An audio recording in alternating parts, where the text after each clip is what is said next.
فرمایي یوم مکمورج یاتی راشي لا تکلم نفس خبر بنکوي الا باذن مگر داغه په اجازه فمنهم فزن دبینا شقي بدبخت وسعيد او ذنبا نكبخت واما الذين شقوا بس كم خلق شي بدبخت ففي النار غويب بدوزخ لهم فيها غويب بارا باغي زفير النار وشهيق او شقي خالدين فيها ہمیشہ بھی پاگی کی ما دامت السماوات ترسوچ قائم دے اسماننا او زمکا الا ما شاء ربك مگر سچواری ستارب ان ربك بشک ستارب فعال کبھی ہوا لما يريد سچ واری یوم یأتی لا تکلم نفس الا باذنه چکہ رب کائنات میدان محشر کا جلوہ فروش میدان محشر کی بات دا الله رب العالمین په حضور کې بس خبره نشي کولی مگر داغه اجازه نه بغیر او دا بداسي ورځ قرآن مجید کې رب کائنات مختلف آیاتونو کې نقشه بیان کړی دی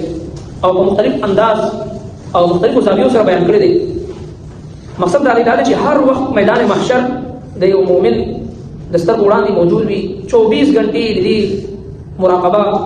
او د خپل نفس محاسبه کوي چې زه یو ورځ د الله رب العالمین مخ ته ودرېږم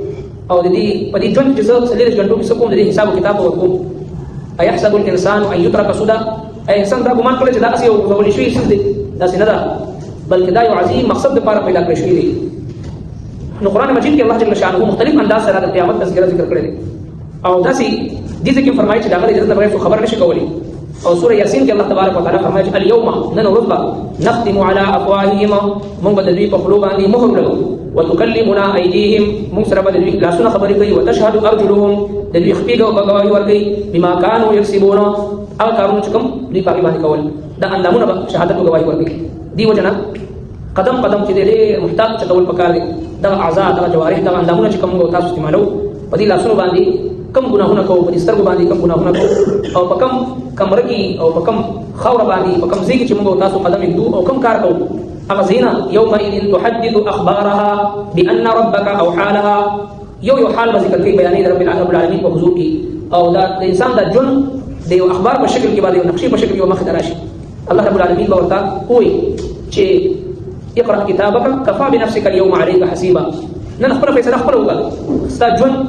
د یو اخبار په شکل کې د یو کتاب په شکل کې ستا مخ ته موجود دی خپل فیصله په خپل باندې وکړه نو مختلف زاویو سره الله تبارک وتعالى د قیامت ورځ دا ورځ وی کان مقداره 50000 سنه مما تعدون 50000 کاله یو ورځ دی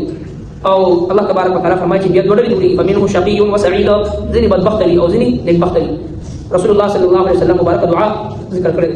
اللهم ارحمني بترك المعاصي اله العالمين وما رحمك اذا گناہ پر خود سره ولا تشقني بمعصيتي تخپلنا فرمانی سره ما بدبخت ونه ګرځي نو ګناهونو سره په فرمانی سره انسان بدبخت ګرځي نبی صلی الله علیه وسلم د بدبختینا پناه غوښتي اللهم اني اعوذ بك من الشقاق والنفاق وسوء الاخلاق اي الله د بدبختینا او د شان د منافقتنا او د بد اخلاق او نظم حفاظت فرمایي اللهم اني اعوذ بك من الشقاق والنفاق وسوء الاخلاق نو لهذا فمنه شقي وسعيد یو هغه بدبخت خلق دلای حضرات مفسرین کرام ذکر کړی دی چې د بدبختی علاماتو کې یو علامت دا چې د انسان زړه سخت شي په زړه کې د الله تبارک وتعالى د یاري نه اوخ رانه شي جړه رانه شي د الله رب العالمین مخ ته د حضور کې جړه فریاد هغه نه کوي سړی زړه سخت دعاګانې نه غواړي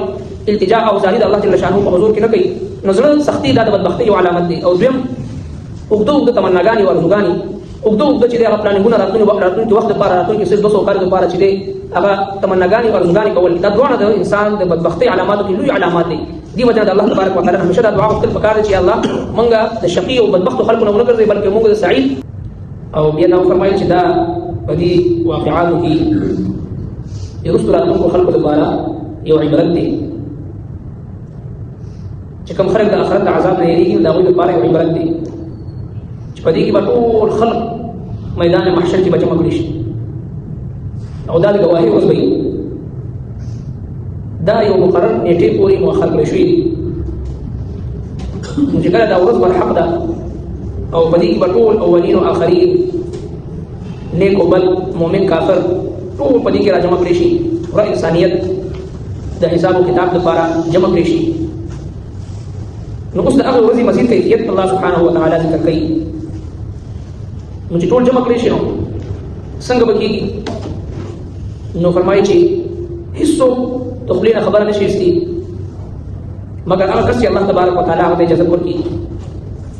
او بیا میدان محشر کې دوه ډلې د خلکو جوړ شي. یوه ډله د هغو خلکو چې کوم نیک موحد متقي پرهیزګار فرمانبردار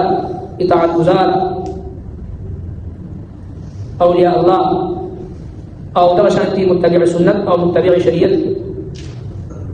فرمانبردار خلک دي. او دویمه ډله هغه مشرک او کافر او منافق او دغه شانتي د الله دشمنان بدبخته بدعمله بدنصیبه خلک د هغوی په بېل ډله او جماعت جوړ شي. نو دا دوه ډلې به یو په دغه ورځ باندې به جدا جدا کړي شي. وسيق الذين اتقوا وسيق الذين كفروا الى جهنم زمرا